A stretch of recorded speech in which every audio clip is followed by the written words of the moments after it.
जयपुर से बड़ी खबर आ रही है। रात 12 बजे से बस ऑपरेटर्स की हड़ताल शुरू हो गई है। परिवहन विभाग की कार्रवाइयों का विरोध कर रहे हैं। Luggage carrier permit overhanging पर कार्रवाई का विरोध किया जा रहा है। हड़ताल में करीब 20,000 बसें बंद रखने का दावा है। हड़ताल से लाखों की संख्या में यात्री अब परेशान हो सकते हैं। खाटू श्याम जी मेले वाले श्रद्धालु भी परेशान हो सकते हैं। दोपहर 1 बजे परिवहन आयुक्त के साथ वार्ता भी प्रस्तावित है, क्योंकि पहले दौर की वार्ता की गई थी लेकिन वो विफल रही। अब दूसरे दौर की वार्ता सफल होती है या नहीं ये देखना होगा। लेकिन जो बस ऑपरेटर्स है, जो निजी बस ऑपरेटर्स हैं, उन्होंने हड़ताल की चेतावनी पहले भी दी थी और अब उन्होंने हड़ताल कर दी है रात 12 बजे से। लेकिन अब अलग अलग जगहों पर इसका असर देखने को मिल रहा है। ऐसे में यात्री जो है बड़ी संख्या में परेशान हो रहे हैं, क्योंकि एक तरफ है खाटू श्याम जी का लकी मेला और दूसरी तरफ अजमेर में प्रधानमंत्री नरेंद्र मोदी का दौरा है, जो रैली वहां निकलेगी। अब ऐसे में वहां तक लोग कैसे पहुंचेंगे, इसको लेकर भी देखना होगा। हमारे साथ दिनेश तिवारी लाइव जुड़ चुके हैं जयपुर से। सीधा रुख करेंगे दिनेश का। दिनेश, रात 12 बजे एक मैसेज आता है कि बस ऑपरेटर्स, जो निजी बस ऑपरेटर्स हैं, उन्होंने हड़ताल शुरू कर दी है। हालांकि इससे पहले भी उन्होंने हड़ताल की है।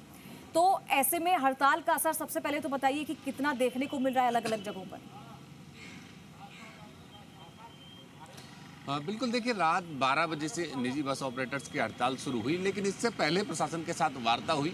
परिवहन आयुक्त के साथ बस यूनियन ने वार्ता की कल दोपहर, लेकिन नतीजा जब सार्थक नहीं रहा तो आखिरकार आर पार की लड़ाई शुरू हो गई परिवहन विभाग और निजी बस यूनियन की। और निजी बस ऑपरेटर्स ने चेतावनी जी लगता है ज्यादा बसें हड़ताल पे हैं। और निजी बस ऑपरेटर्स का दावा है कि न सिर्फ प्रदेश बल्कि जो टूरिस्ट राजस्थान में आए हुए थे बाहर से, उन वाहन चालकों ने भी हड़ताल कर दी है। मेरे सहयोगी संजय ये तस्वीरें दिखाने की, ये तमाम वो बसें हैं सिंधी कैंप बस स्टैंड पर, निजी बसें जो कि खड़ी है यहाँ पर। और जो सारा ट्रैफिक का दबाव था वो अब सरकारी बसों पर आ गया। ऐसे में सरकारी बसें पहले भी अपर्याप्त थी और होली या खाटू श्याम जी मेला या फिर प्रधानमंत्री नरेंद्र मोदी की सभा, 3 बड़े आयोजन अगर देखे जाए तो इस वजह से ट्रैफिक का कई गुना दबाव बढ़ा हुआ है राजधानी जयपुर पर खासकर। ऐसे में आज फिर एक उम्मीद है कि परिवहन विभाग के साथ, परिवहन आयुक्त के साथ दोपहर 1 बजे एक मीटिंग, एक वार्ता प्रस्तावित है। अगर सार्थक होती है तो कोई पॉजिटिव रास्ता निकलेगा, नहीं तो रिजल्ट वही ढाके 3 पात और परेशान जो होना है वो आमजन को। मेरे साथ कुछ बस ऑपरेटर से एक बार बात करते हैं इनसे कि क्या मुख्य मांग है, किन मांगों को लेकर हड़ताल पे और क्या उम्मीद रास्ता निकलने की। रास्ता मुख्य मांगे यही है जी कि जो चालान किए जा रहे हैं गाड़ियों के बेमतलब के, और डीटीओ के आरटीओ द्वारा कोई 50,000 का, कोई 1 लाख का, तो उनको देखते हुए इसे मतलब सारा अपना निजी बस ऑपरेटर हड़ताल पे आए हैं। तो कहीं ना कहीं सरकार को भी ये देखना चाहिए कि एकदम से ये इतने भारी चालान भरने और परेशान करना ऑपरेटर्स को, तो उस वजह से ये निर्णय लिया गया है। तो अभी देखते हैं क्या वार्तालाप होती है, क्या निर्णय निकलता है। परिवहन विभाग क्या मार्च और बजट क्लोजिंग के चक्कर में इतने भारी चालान बना रहे हैं? आज कुछ तो उस वजह से, कुछ मतलब जैसे कि पिछली बार या पिछले महीने 1-2 बसों में थोड़े मतलब आगजनी हुई थी, तो उस वजह से कहीं तक चलो उनका भी सही है, पर एकदम से ऐसे हर गाड़ी का चालान करना और वो भी 50,000 का, 1 लाख का, तो उन वजह से थोड़ा दिक्कतें आ रही हैं। हर गाड़ी को किसी को सीज कर रहे हैं, किसी को, सवारियों को भी परेशानी होती है। अब रास्ते में आरटीओ सीज कर देता है गाड़ी को, तो उस वजह से ये ऑपरेटरों ने निर्णय लिया अभी हड़ताल का। तो अब देखते हैं क्या निर्णय निकलता है, क्या अध्यक्ष कहते हैं। अब जो बस यूनियन है उनकी कार्यकारिणी पर डिपेंड करता है कि आगे का क्या निर्णय लेना है। लेकिन फिलहाल 1 बजे परिवहन आयुक्त के साथ एक वार्ता प्रस्तावित है। उम्मीद है सार्थक परिणाम निकलेंगे, क्योंकि कहीं ना कहीं परिवहन विभाग के ऊपर भी एक बड़ा दबाव आम जनता का होगा कि खाटू श्याम जी का मेला है, करोड़ों लोग आने जाने, होली का टाइम है, बड़ा फेस्टिवल है देश का, तो लाखों लोग इधर उधर होने हैं, कहीं ना कहीं अपने तो समाधान की आशा लिए और समाधान की मांग भी कर रहे हैं। दिनेश, उम्मीद करते हैं कि इसका समाधान जरूर निकले। हितेश हमारे साथ जुड़ चुके हैं प्रतापगढ़ से। और हितेश, अभी फिलहाल इस जो ये विरोध किया जा रहा है और जो फैसला लिया गया है कि हम बस ऑपरेटर, जो निजी बस ऑपरेटर्स, उन्होंने हड़ताल शुरू कर दी है, अगर ग्राउंड लेवल पर बात करें तो आपको कैसी स्थिति वहां पर नजर आ रही है? यात्रियों को क्या परेशानी हो रही है? क्या कितना असर हड़ताल का देखने को मिल रहा है वहां? बिल्कुल। जैसे ही रात 12 बजे के बाद जो बसें हैं, प्राइवेट बसें बिल्कुल हड़ताल पर जा चुकी है। उसके बाद से ही मैं आपको दिखाना चाहूँगा, मेरे पीछे आप देख सकते हैं कि सारी बसें बस स्टैंड पे खड़ी हुई है और यात्री भी किस तरह से परेशान हो रहे हैं। वह निजी वाहन करके वह टेम्पो का सहारा लेकर अपने घर या अपने मुकाम पर पहुँचने के प्रयास कर रहे हैं। एक बड़ी स्थिति, क्योंकि देर रात तक लोगों को लोगों को कंफ्यूजन था कि कहीं न कहीं वैसे हड़ताल की जानकारी भी प्रॉपर लोगों को मिल नहीं पाई थी। इस कारण आम जन को भी इस बात से अवगत नहीं था कि आज बसें हड़ताल पर रहेगी, जिसके कारण आज यात्रियों को भी काफ़ी परेशानियों का सामना करना पड़ रहा है। कहीं, क्योंकि प्रतापगढ़ जिला एक आदिवासी अंचल है, तो यहाँ से मज़दूरी करने वाले मज़दूर भी बड़ी संख्या में बाहर जाते हैं रोज़ाना मज़दूरी करने के लिए, तो उनको भी कहीं न कहीं काफ़ी परेशानियों का सामना आज करना पड़ रहा है। जी। हितेश, बात की जाए तो अगर इस हड़ताल का कितना असर देखने को मिलेगा, क्योंकि अभी तो हड़ताल शुरू की है रात को 12 बजे से, अभी बोल रहे हैं कि पहले दौर की वार्ता तो विफल रही है, क्या एक और वार्ता होगी? और अगर होगी तो क्या लग रहा है, संभावना लग रही है कि समाधान निकलेगा इस बार? जी, बिल्कुल। क्योंकि पहले भी पिछले महीने भी बस यूनियन की ओर से 1 दिन की हड़ताल की गई थी, जिसको लेकर प्रशासन को ज्ञापन भी सौंपा गया था, इनकी जो मांगे थी उसको लेकर। वहीं आज अनिश्चितकालीन के लिए ये हड़ताल बताई जा रही है, तो कहीं न कहीं इस बार जो बैठक होने वाली है सरकार की ओर से भी, परिवहन विभाग की ओर से, तो कहीं न कहीं देखने को लग रहा है कि सरकार इनकी कहीं न कहीं कुछ जो मांगे हैं वो मानेगी। बड़ी संख्या, क्योंकि एक तो कैरियर को लेकर, जो बसों पर कैरियर टैक्स को लेकर इनकी जो प्रमुख मांगे हैं, उस पर कहीं न कहीं विचार किया जाएगा।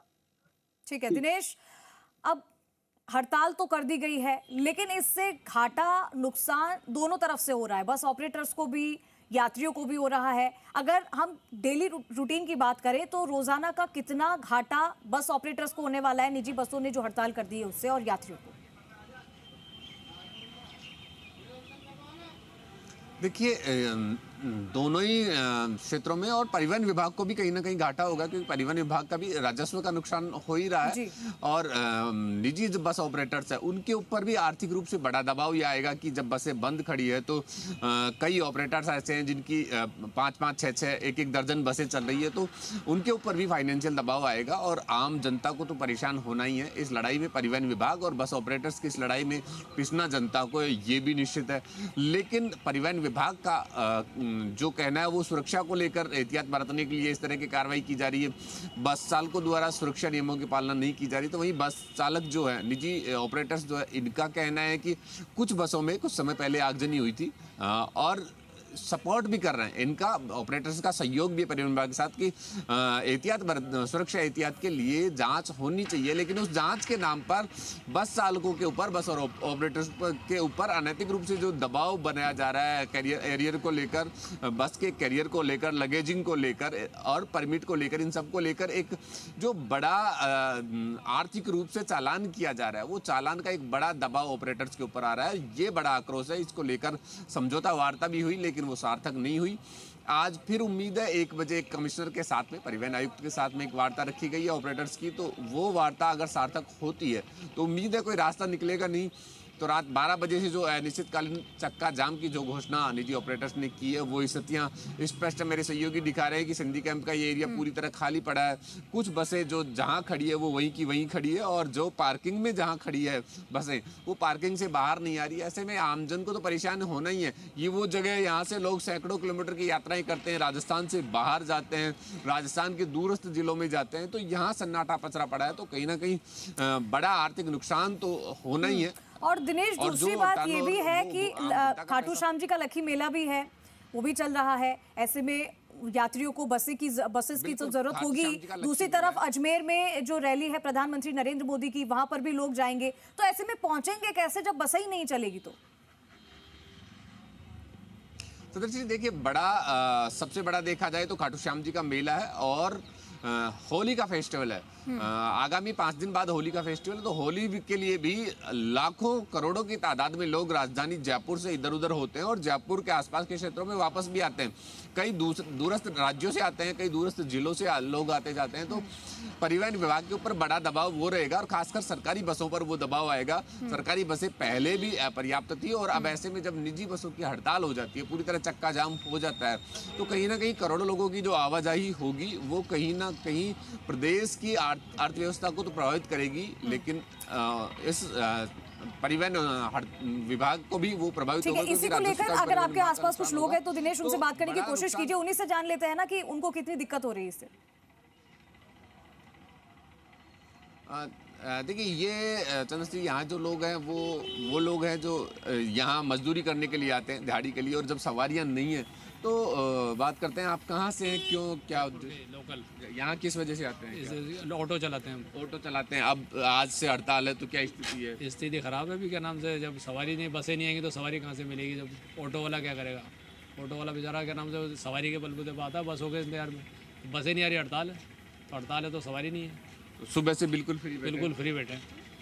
अच्छा, आप क्या करते हैं? हम पार्सल का काम करते हैं। पार्सल काम का करते हैं, तो सुबह से फ्री हैं क्योंकि माल ही नहीं आया। माल ही नहीं है, बसें नहीं आ रही। बिल्कुल सुबह से भोनी बट्टे नहीं हुए आज। तो चंद्रश्री, देखिए, ये वो तस्वीरें हैं कि कहीं ना कहीं बसों की हड़ताल से आमजन कितना प्रभावित हो रहा है। ये वो लोग, ये कह सकते हैं कि ये वो मजदूर लोग हैं जो रिक्शा चलाकर, ऑटो चलाकर, या फिर माल जो बसों में आता है उसके साथ मजदूरी करके उसको इधर उधर सेट करके गंतव्य पर पहुंचा कर अपनी आजीविका का गुजारा करते हैं। लेकिन ये तमाम लोग सुबह से फ्री बैठे हैं, भौंडी बट्टा इनका नहीं हुआ जैसा इनका कहना है। तो कहीं ना कहीं आर्थिक नुकसान जो परिवहन विभाग का होगा, यानी कि इस हड़ताल से के सभी लपेटे में आ रहे हैं। ठीक है, मैं आपके पास आती हूँ दिनेश। हितेश, वहां पर भी कुछ लोग आपके पास मौजूद है, तो जरा उनसे जानने की कोशिश कीजिए कि उनके ऊपर इस हड़ताल का कितना असर देखने को मिल रहा है।